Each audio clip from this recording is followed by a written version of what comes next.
Hai, yang tengah kemas ni Mak Jah, mak aku. Sat. Yang dalam gambar tepi Mak Jah tu, itulah aku, Julia. Sebelum ni aku malu nak balik sebab muka aku kusam, jerawat. Tapi tahun ni aku mesti balik dengan wajah yang baru. Kalau tak balik, kesianlah kat mak aku.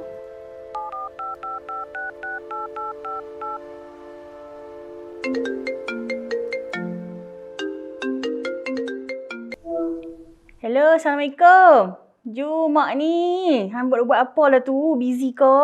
Boy, tak ingat kat mak ke? Lama sungguh tak dengar cerita ni. Waalaikumsalam, Mak. Cakaplah slow sikit. Nanti orang dengar. Malulah cik Mak ni. Alhamdulillah sihat.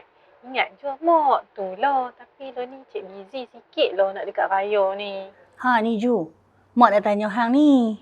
Hang jadi ke balik raya ni? Ni adalah sikit mak masuk makanan favourite hang ni.